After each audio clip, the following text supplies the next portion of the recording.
Hai guys, kembali lagi bersama Wawan. Jos. Kali ini gue akan review anime yang berjudul Mushoku Tensei Season 2. Cerita pun berlanjut. Putri Ariel sedang ngopi, tapi tiba-tiba ada serangan Bagong dan di sisi lain Silpi juga labuh dan mubui. Dia pun diselamatkan oleh kerajaan itu. Silpi pun kemudian hudang sare dan dia menceritakan kepada Ariel kalau dia mubui. Ariel pun memberitahu kalau kampung halaman Silpi itu sudah hancur. Silpi pun akhirnya menjadi pengawal Ariel. Dia pun diajaknya pergi ke sebuah pesta ajojing. Tuan Pilemon datang menghampirinya untuk mengobrol face to face. Tapi Silpi pun jadi bahan gibah orang-orang di tempat pesta abok itu. Salah seorang pengawalnya meminta untuk fokus mengawasi Ariel. Tapi sayangnya Silpi oleng dan gagal fokus.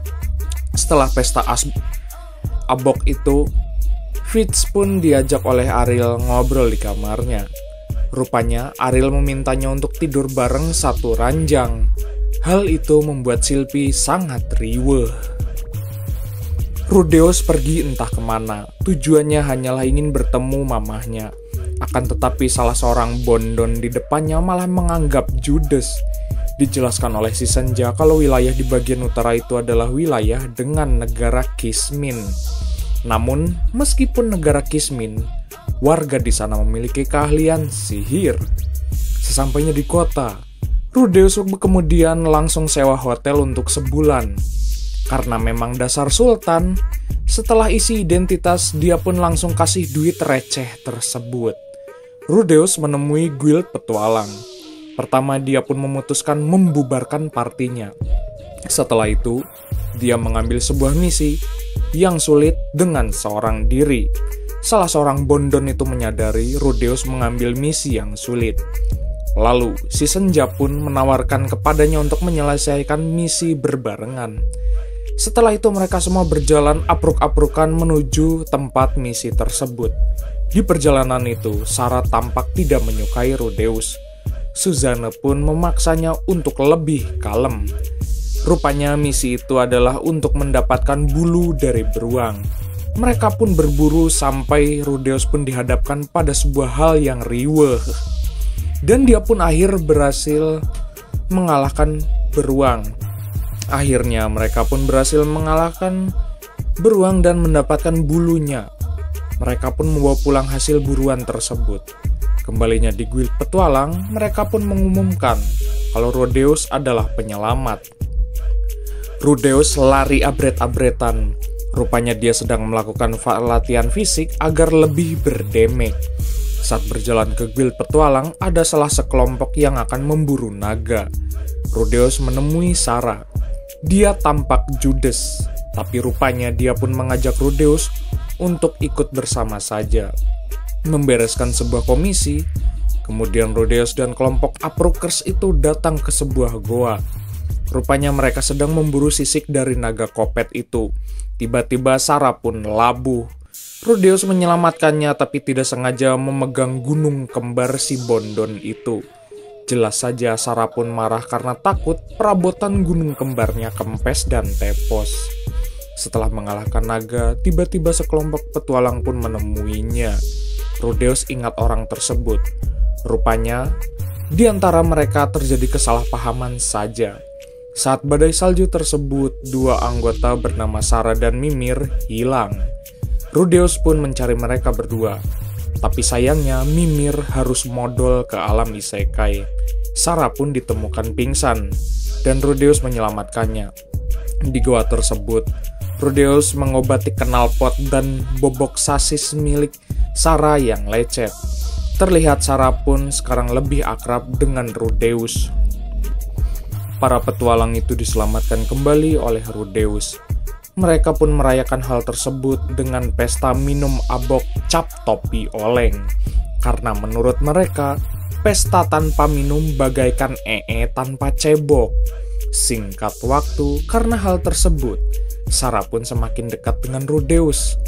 Karena knalpot bobok dan sasisnya sangat begitu seksoi, Sarah pun curcol kepada Rudeus kalau dia ingin mengganti armor untuk gunung kembarnya yang makin ngagurayot.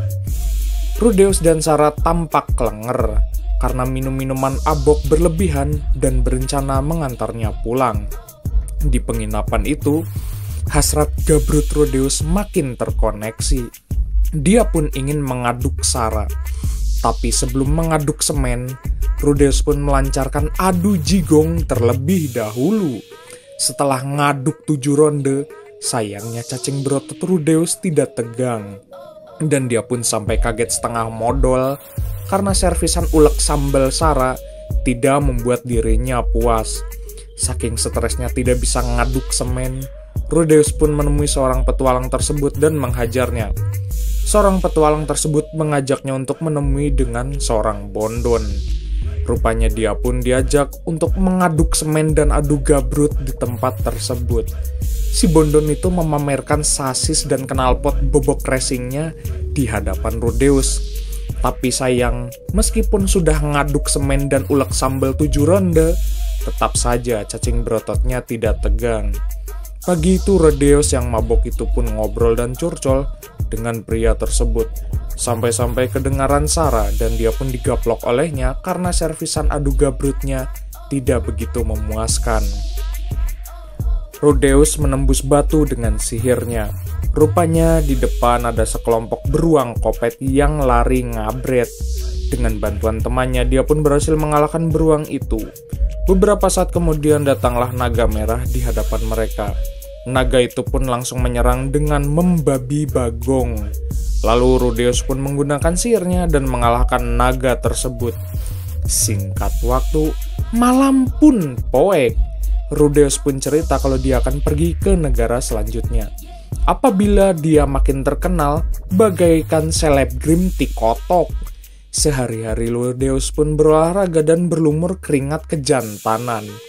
Tapi suatu hari dia pun mendengar cerita di mana Rawa Cubluk berhasil mengalahkan naga. Rawa Cubluk tersebut adalah Rudeus. Sesaat setelah mendengar cerita itu, datang seorang bondon bernama Elinalise. Sambil memamerkan sasis dan celengannya, Elinalise pun mengatakan kalau dia bekas party si Paul babehnya.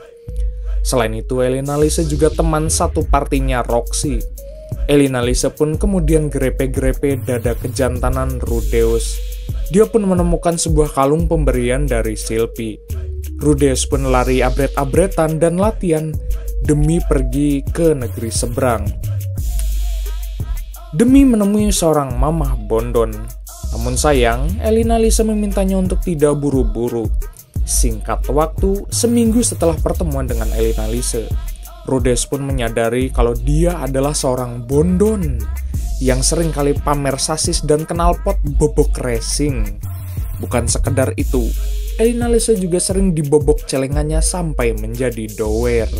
Pada sebuah kesempatan, Rudeus pun merasakan servisan ulek sambal Elinalise. Tapi sayang, cacing berototnya tetap saja lesu dan tidak tegak.